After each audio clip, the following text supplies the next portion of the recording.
قبرستان میں انسانی ہڈیاں کیوں دکھائی جاتی ہیں؟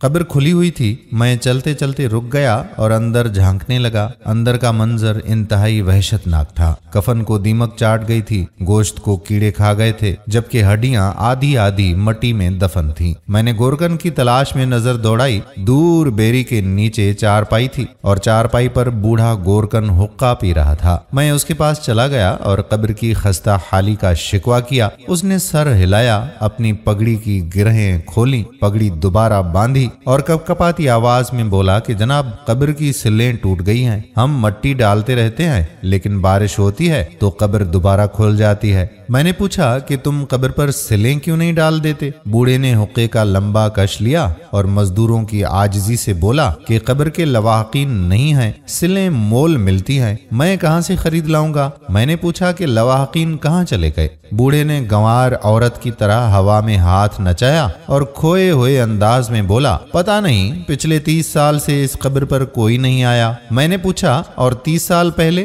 اس نے ماتھے پر ہاتھ رکھا، سوچنے والی شکل بنائی اور بولا، مجھے 30 سال پہلے کا علم نہیں، کیونکہ میں یہاں 30 سال پہلے آیا تھا۔ میں نے پوچھا کہ سلیں کتنے کی آتی ہیں؟ اس نے میری طرف غور سے دیکھا اور تھوڑا سا سوچ کر بولا، میں سلوں، قبر کی مرمت اور 1 سال تک مٹی ڈالنے کے 1200 روپے لوں گا۔ میں نے جیب میں ہاتھ ڈالا، 1500 روپے نکالے، اس کے ہاتھ میں پکڑائے اور اس سے کہا کہ تم آج ہی اس قبر کی مرمت کر دو۔ اس نے نوٹ فوراً مٹھی میں دبا لیے اور میری طرف دیکھ کر بولا، آپ کی اس مردے کے ساتھ کوئی عزیزداری ہے؟ میں نے ہاں میں سر ہلایا اور اس سے کہا کہ ہاں، ہر قبر اور ہر قبر کا مردہ تمام زندہ لوگوں کا عزیز ہوتا ہے۔ اس نے حیران ہو کر میری طرف دیکھا، لیکن میں قبرستان سے اب باہر آ گیا۔ میں جوں قبرستان سے دور ہوتا جا رہا تھا، مجھے پمپم ای کے آثار قدیمہ یاد آ رہے تھے۔ پمپم ای نیپلز کے قریب حضرت داؤد علیہ السلام کے دور کا جدید ترین شہر تھا۔ یہ شہر سمندر کے کنارے آباد تھا اور اپنے دور کی جنت کہلاتا تھا۔ میں 2005 میں پمپم ای گیا اور اس کے آثار میں پانی کے تالاب،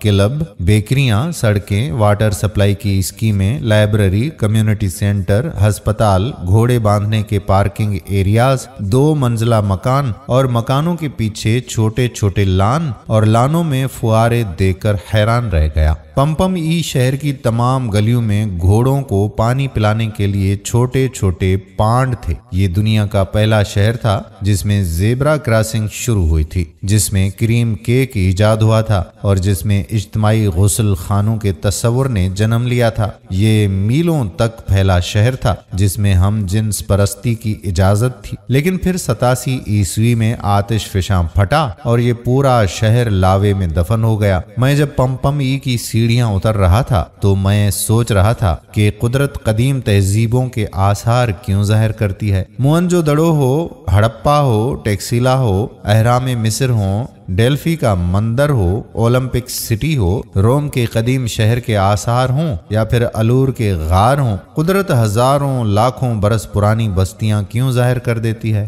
ہمیں زمین سے 10,000 20 لاکھ سال پرانی نعشیں کیوں ملتی ہیں؟ ہمیں ڈائنوسارز کے ڈھانچے کیوں ملتے ہیں؟ اور ہمیں پہاڑوں کے غار میں اجنبی اور ناقابل فہم تحریریں کیوں ملتی ہیں؟ میں بچپن سے یہ سوال کتابوں میں کھوج رہا تھا، لیکن اس کا جواب مجھے پمپم ای کی سیڑھیاں اترتے ہوئے ملا۔ مجھے پمپم ای کی اجڑی گلیوں نے بتایا کہ یہ آثار قدرت کی عبرت گاہیں ہیں۔ اللہ تعالیٰ ان ٹوٹی پھوٹی گلیوں، گری چھتوں، اجڑے گھروں اور بے گور نعشوں کے ذریعے زندہ انسانوں کو سمجھاتا ہے کہ یہ دنیا عارضی ہے۔ ان گلیوں، ان گھروں، ان مکانوں، ان پوشاکوں، ان زیوروں، ان بینکوں، ان اکاؤنٹ اور ان کثرتی جسموں کی کوئی حیثیت نہیں ہے۔ یہ تنور کے کنارے رکھے ہوئے موم کے پتلے ہیں جنہیں پگھلتے دیر نہیں لگتی۔ آپ غور کیجئے، انسان کا سارا جسم قبر میں فنا ہو جاتا ہے، لیکن اس کی ہڈیاں سینکڑوں ہزاروں سال تک باقی رہتی ہیں۔ کیوں؟ کیونکہ یہ بے نام اور بے ساخت ہڈیاں دیکھ کر زندہ انسان عبرت پکڑ سکیں۔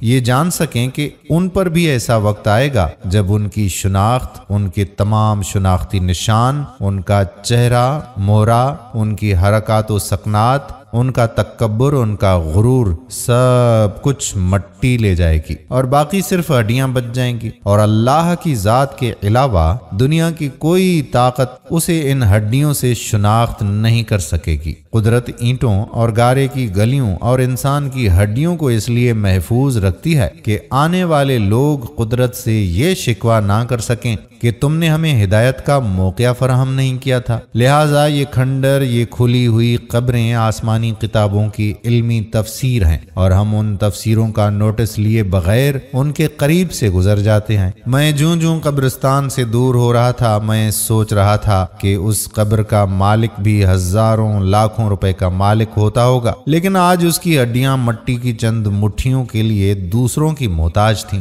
آج اس کی ہڈیوں کو 1200 روپے کی خیرات دینے کے لیے کوئی شخص موجود نہیں۔ یہ ہے ہمارے تکبر، ہمارے فخر، ہماری ذہانت اور ہماری چالاکی کی اوقات۔ قدرت صرف مکانوں اور ہڈیوں کو عبرت نہیں بناتی، ہماری گرد و پیش میں قدرت کی سینکڑوں ہزاروں زندہ تفسیریں بھی موجود ہیں۔ آپ انٹرنیٹ پر جا کر دیکھیں، آپ کو کمپیوٹر اسکرین پر سینکڑوں سابق بادشاہ، سابق صدور، سابق وزراء، سابق وزیر اعظم اور سابق حکمران ملیں گے، اور آپ یہ دیکھ کر حیران رہ جائیں گے کہ کل کے فرعون آج 2 وقت کی روٹی اور زندگی کی پناہ کے لیے مارے پھر رہے ہیں۔ اس سے پہلے کہ ہماری ہڈیاں بھی بوسیدہ ہو جائیں، اللہ تعالی ہمیں سیدھے راستے پر چلنے کی کامل توفیق عطا فرمائے۔ آمین ثم آمین یا رب العالمین۔ دوستو، ویڈیو پسند آئی ہو تو اپنے دوستوں کے ساتھ اسے شیئر ضرور کریں۔ آنے والی ویڈیو تک اپنے میزبان قادر بخش کلہوڑو کو اجازت دیجیے۔ اللہ